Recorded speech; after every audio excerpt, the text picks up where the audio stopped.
अस्सलाम वालेकुम students, welcome to our channel educational hub. Class 10th की न्यू बुक जो नेशनल बुक फाउंडेशन की तरफ से सजेस्ट की गई है, फेडरल बोर्ड के पेपर इसमें से आएंगे, वो हमने स्टार्ट की थी। यूनिट 2 के हमने क्वेश्चन आंसर्स कर लिए थे, रीडिंग और ट्रांसलेशन भी कर ली थी।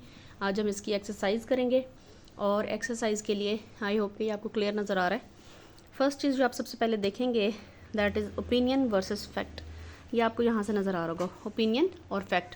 ओपिनियन और फैक्ट में क्या फ़र्क होता है ये समझ लें। वैसे तो देखिए ये पूरी ग्रामर है, यहाँ से स्टार्ट हो रही है, आप पढ़ना शुरू करें, आपको खुद भी अच्छी तरीके से समझ आ जाएगी। लेकिन हमारा मकसद ये होता है वीडियो बनाने का, रीडिंग तो आप खुद भी कर सकते हैं, बुक आपके पास है, आपको ईजी वर्ड्स में समझाया जाए। ओपिनियन कहते हैं राय को, फैक्ट होता है हकीकत। ठीक है, जैसा कि अगर कोई आपको बताए कि बुर्ज खलीफा जो है वो दुनिया की सबसे लंबी ऊंची इमारत है, तो ये एक हकीकत है, क्योंकि दुनिया की तमाम बिल्डिंग्स जो होती हैं बनी हैं जो लंबाई के हिसाब से, उनका एक स्पेसिफिक रिकॉर्ड होता है और रिकॉर्ड के हिसाब से बताया जाता है कि ये वीडियो जो है वो फर्स्ट नंबर पे है, ये वीडियो ये जो है बिल्डिंग फर्स्ट नंबर पे है, या ये बिल्डिंग जो है ये सेकंड नंबर पर है, ये सबसे ज़्यादा लेंथी है, ये सबसे कम लेंथी है। इस तरह से होता है। अपने पास से हम नहीं कर सकते। ठीक है, अपने पास से ओपिनियन क्या होता है? ओपिनियन होता है राय देना, यानी मेरे राय में मेरा ख्याल है कि जो सबसे महंगी बिल्डिंग है वो फलाएँ, या मेरे ख्याल में जो सबसे ऊंची बिल्डिंग है वो हमारा, मैं तो कहूँगी जी मेरी राय में सबसे ऊंची बिल्डिंग सेंटोरस मॉल है पाकिस्तान का। ठीक है, तो ऐसा हो सकता है, ये मेरी अपनी राय हो सकती है, इसको मैं किसी और के ऊपर इम्पोज नहीं कर सकती। तो राय में और फैक्ट में ये फ़र्क है। फैक्ट हकीकत है जो सारी दुनिया मानती है, और ओपिनियन वो होता है जो इंसान की अपनी मर्जी थी। जैसा कि मेरी ओपिनियन है कि रेड कलर सब पे सूट करता है, हालांकि रेड कलर सब पे सूट नहीं कर रहा होता। ये क्या होता है, ये किसी बंदे का ओपिनियन हो सकता है। ठीक है, तो यहाँ पे आपको एक एक्सरसाइज दी हुई है पेज नंबर 28 पे, और क्वेश्चन इसका है, आई होप ये आपको सही से नज़र आ रहा हो। ठीक है, read the following statements and label each one as a fact और एन ओपिनियन। ये कुछ स्टेटमेंट्स दी हुई हैं, आपने ये बताना है कि ये फैक्ट है या ओपिनियन है। पहला जी, the great wall of China is over 13,000 miles long. दीवार चीन जो है वो 13,000 मील लंबी है। ये क्या है? ये किसी की राय नहीं हो सकती, किसी ने नापा हुआ है। ठीक है, ये हकीकत है, तो क्या ये फैक्ट है। इन माई ओपिनियन, इसको तो उसने ऑलरेडी कह दिया कि मेरी राय में, तो ये तो ओपिनियन है ही। आगे, water boils at 100 degree Celsius at sea level. पानी जो है वो इतने सेंटीग्रेड पे उबल जाता है, तो ये क्या है? ये हकीकत है, ये फैक्ट है। ठीक है, नेक्स्ट आ गया है, vanilla is the best flavour for ice cream. Vanilla जो है वो सबसे बेहतरीन आइसक्रीम फ्लेवर है।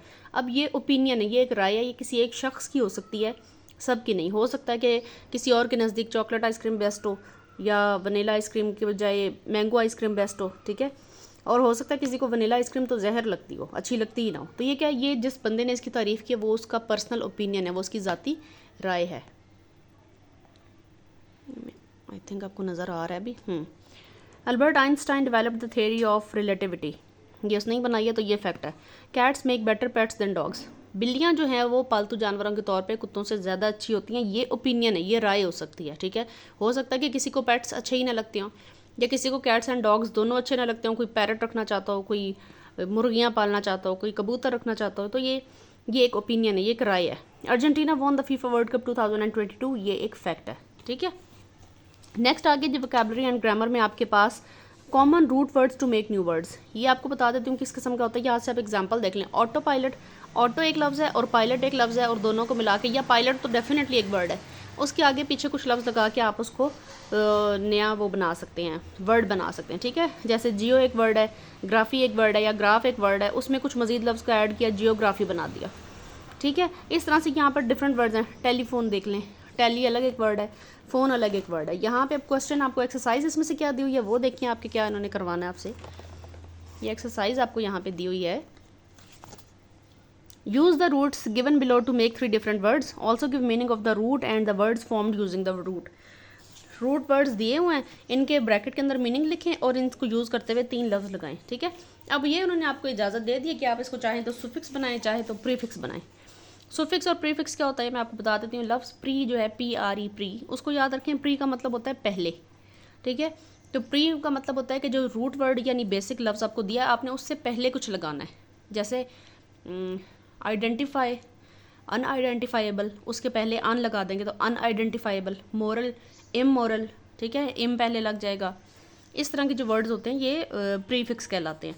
और सुफिक्स का ज़ाहिर है उसका ऑपोजिट है, तो सुफिक्स यानी जिसके आखिर में कोई लफ्ज़ लगाया जाए। जैसे अवेल, अवेल के आगे एबल लगा दें तो अवेलेबल, ठीक है, वो एक नया वर्ड बन जाएगा। बाज़ औक़ात मीनिंग में सिर्फ उसके ऑपोजिट होते हैं, बाज़ औक़ात मीनिंग जो है वो पूरा चेंज हो जाता है और कोई नया मीनिंग देता है। लफ्ज़ जी बायो, बायो का मतलब है लाइफ, इसके 3 वर्ड्स बनेंगे, बायोलॉजी, बायोग्राफी, बायोडाइवर्सिटी। थर्ड है, सेकंड है ग्राफ, ग्राफ का मतलब है विजुअल रिप्रेजेंटेशन, यानी किसी चीज़ को ऐसे दिखाना जो आपको नज़रों के सामने बड़ा इजीली उसको समझ आ जाए, तस्वीर की फॉर्म में दिखाना या इस तरह। Graphics, graphite, graphology. Graphology graph की रीडिंग को, स्टडीज़ को कहते हैं। जियो, अर्थ, जियो अर्थ को कहते हैं geology, geography, geometry. Mega, mega means great या बिग, बड़ा। Mega star, megabyte, megahertz, megahertz और मेगाबाइट कंप्यूटर रिलेटेड वर्ड्स हैं। हाइड्रो, हाइड्रो लफ्ज़ का मतलब है पानी। हाइड्रोलॉजी, हाइड्रो इलेक्ट्रिक और हाइड्रोफोबिक, पानी से डरने वाले को हाइड्रोफोबिक कहते हैं, ये एक बीमारी है। ठीक हो गया। अभी नीचे इससे रिलेटेड एक और एक्सरसाइज ये आगे जी, सुफिक्सेस, एक लफ्ज़ के आखिर में कुछ लफ्ज़ बना के, बाज़ औक़ात इसके वर्ड्स में थोड़ा सा स्पेलिंग्स में भी थोड़ा चेंज आ जाता है, वो लगा के आप यहाँ पे ये वर्ड्स ऑलरेडी दिए हुए हैं, ठीक है, एजुकेट दिया हुआ है, इससे हमने एजुकेशन बनाया है, कह रहे कि इसके आखिर में कोई लफ्ज़ लगा के थोड़ा सा चेंज करके इनको फिल इन द ब्लैंक्स को फिल करें। The act of teaching is called education. Her constant complaining is becoming a real annoyance, अनायत तंग करना, अनायंस नाराज़गी। The manager's announcement of the new policy as was well received. The compilation of the data took longer than expected. The team celebrated the completion of their project with a party. The maintenance of the car is getting very expensive. Effective communication is essential for clear message. The discussion on the issue has been postponed till the next meeting. यहाँ पे next meeting लिखा है NEST, ये next है, ठीक है, misprint हुआ है। सारे वर्ड्स यहीं से उठाए गए हैं, इनको आगे पीछे करके थोड़ा सा इनके वर्ड्स चेंज करके आपके लिए बनाया गया है, ठीक है ना। जो मेन वर्ड यहाँ पे लगना चाहिए वो ये आपके पास आ गया है जी, कलेक्टिव नाउन। अब वही बात आ जाती है, आप ग्रामर पढ़ना चाहें तो पढ़ सकते हैं, यहाँ पे आपको एग्जांपल भी दी हुई है, मैं आपको एक्सरसाइज करवाऊंगी, नहीं तो वीडियोस एक्स्ट्रा लेंथी हो जाती हैं।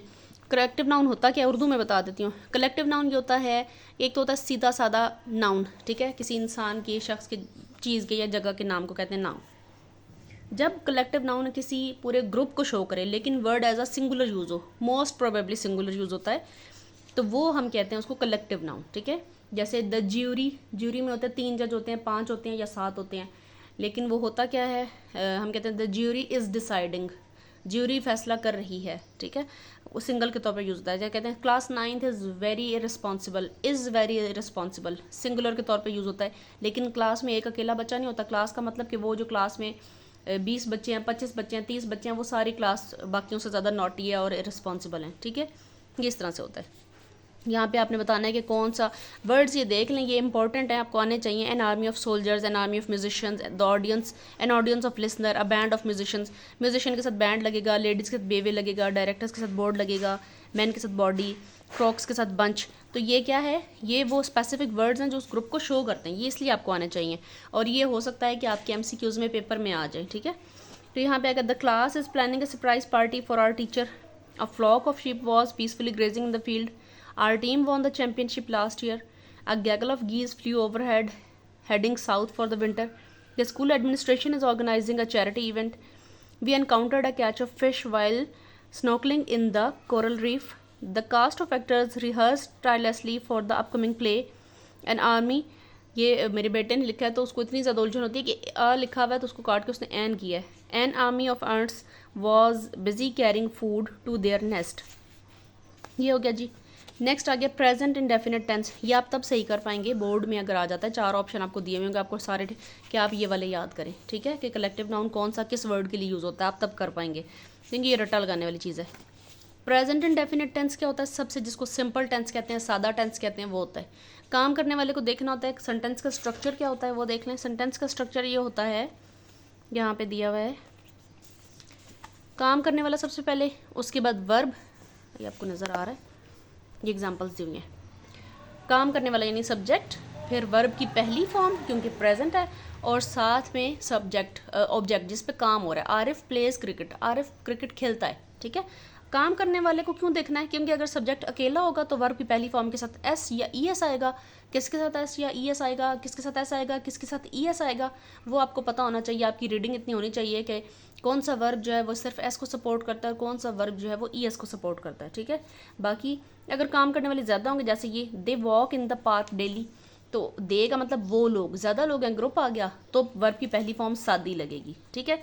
इन द पार्क, पार्क है जिस पर काम हुआ है, लेकिन ये साथ प्रपोजिशन और आर्टिकल आया in the park. Daily, daily में एक टाइम को आपको बता रहा है कि वो ये काम रोज़ करते हैं, ठीक है। ये आपकी एग्जांपल है। The moon revolves around the sun, around the earth, चांद ज़मीन के गिर्द चक्कर लगाता है, ठीक है, घूमता रहता है।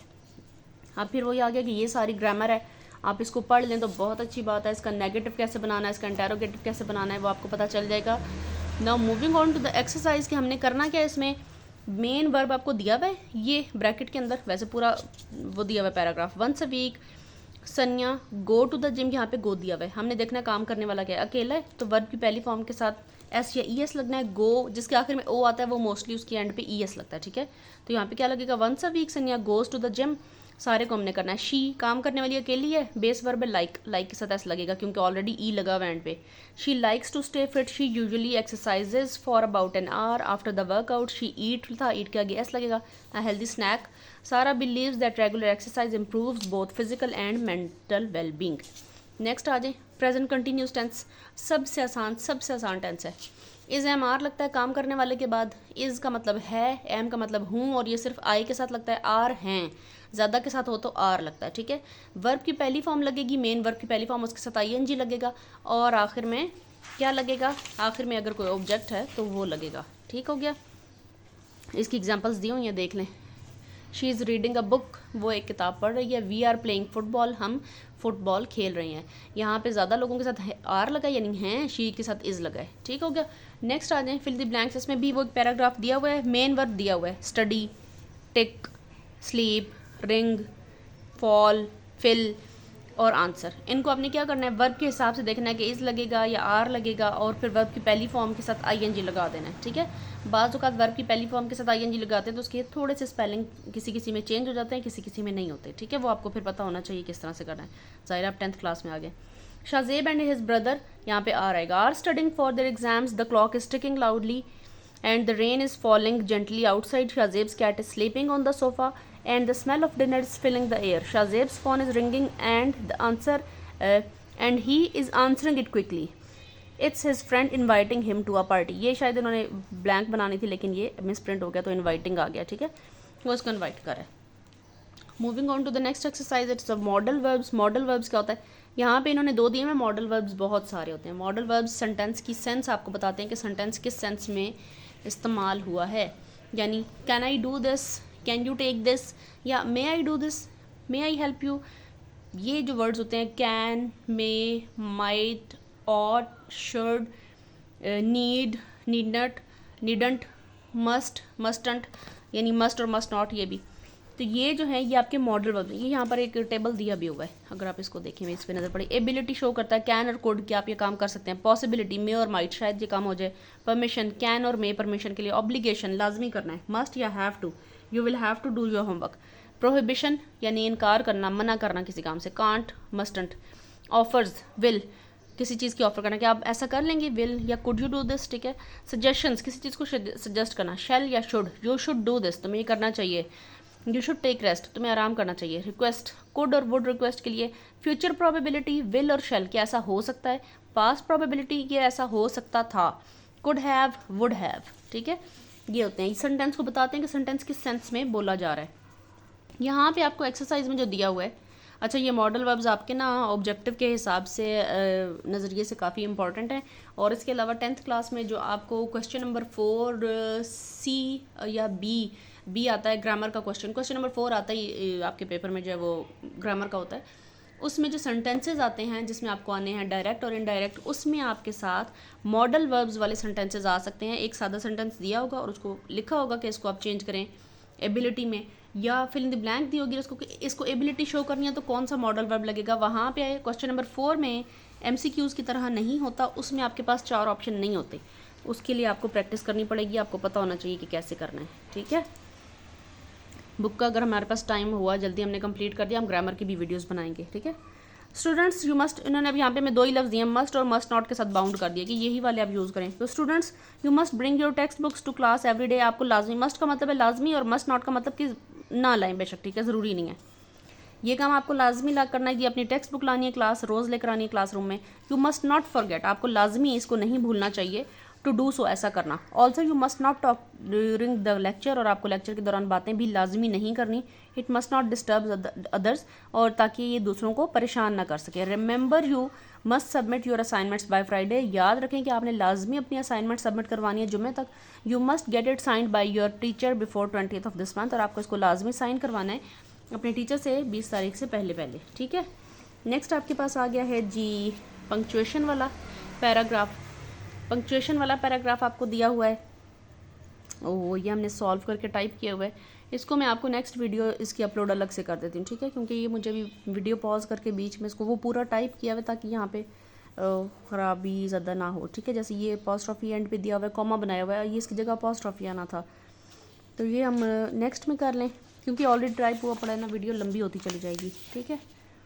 फिर आप यहाँ पर आएंगे जी, यहाँ पे आपको हाइफन यूज़ करना है। What is a hyphen? और हाइफन एक छोटी सी डैश होती है माइनस के साइन की तरह, ठीक है। कहाँ पे यूज़ करनी है? व्हेन टू यूज़ हाइफन्स, ये लिखा हुआ है। Compound modifiers before a noun, noun है जी प्लान, उससे पहले शॉर्ट टर्म के बीच में एक हाइफन लगा हुआ है। फिर उसके आगे नेक्स्ट आ गया आपके पास ओल्ड फैशन पेन। पेन जो है वो एक नाउन है, उससे पहले वर्ड आ गया ओल्ड फैशन, उसमें ओल्ड और फैशन के बीच में लगा हुआ है। लाइट लिप्ड, स्लाइट लिप्ड है, लाइट लिप्ड है, ओके। टाइट लिप्ड स्माइल, यानी मजबूती से मुंह बंद करके मुस्कुराना। स्माइल जो है वो यहाँ पे नाउन के तौर पे यूज़र, टाइट लिप्ड जो है वो मुंह बंद करना सख्ती से, इसके बीच में एक हाइफन है। यहाँ पे देख लेते हैं, the small apartment was well designed and spacious, इसमें लगेगा वेल डिज़ाइंड के बीच में इधर हाइफन आएगा। ये पहले सॉल्व नहीं हुई इसलिए साइन मुझे अभी लगाने पड़ेंगे, ठीक है। She has a part time job, इसमें जॉब नाउन है तो पार्ट टाइम जो है वो क्या है आपका, यहाँ पे आएगा हाइफन, पार्ट और टाइम के बीच में। This is a 2 week project, project noun है और 2 वीक उससे पहले उसको डिफाइन कर रहा है तो इनके बीच में आएगा। The newly painted room is bright and colourful, newly painted के बीच में आएगा क्योंकि रूम नाउन है और ये उसको डिफाइन कर रहा है। The high school students organised a fund raising event for the local charity. The high school students noun है और हाई स्कूल के बीच में हाइफन आएगा, ठीक है। बाकी जो आपकी एक्सरसाइज हैं इससे आगे नेक्स्ट वाली वो सारी ओरल एक्सरसाइज हैं आपकी। ओरल है, राइटिंग स्किल्स हैं, राइटिंग स्किल्स में सिर्फ आपको बताया गया है। बाकी ज़्यादा मैंने एक चीज़ नोट की है कि अभी ये दे रहे हैं आपको प्रूफ रीडिंग वाला काम, यानी पढ़ें सब्जेक्ट को, यूनिट को, या कुछ दिया हुआ है, लेटर दिया हुआ है, कोई पैराग्राफ दिया हुआ है, उसमें से गलतियाँ निकालें, प्रूफ रीडिंग करें, ठीक है। तो आई होप कि आपके एग्ज़ाम में ना आ जाए क्योंकि बच्चे इतने लेवल पर नहीं होते कि वो गलतियाँ निकाल सकें। बहरहाल नेक्स्ट हमारा आ जाएगा यूनिट 3, कोशिश करेंगे कि इसकी वीडियो जल्द से जल्द आप अपलोड कर दें ताकि आपके काम आए, ठीक है। और पंक्चुएशन वाली वीडियो जो है वो हम इंशाल्लाह जल्दी ऐड कर देंगे, या मैं कोशिश करूँगी कि इसको पैराग्राफ को टाइप करके ना डिस्क्रिप्शन में डाल दूँ, ठीक है, वहाँ से भी आपको मिल जाएगा। और thank you for watching the video. Channel को अगर सब्सक्राइब नहीं किया तो सब्सक्राइब कर दें, कमेंट्स करें, ज़्यादा से ज़्यादा कमेंट्स करें ताकि हमें पता चले कि आप लोग क्या चीज़ देखना चाहते हैं, और लाइक कर दें और अपने स्टूडेंट्स के साथ शेयर कर दें, ठीक है। Thank you so much for watching, take care, Allah हाफिज़।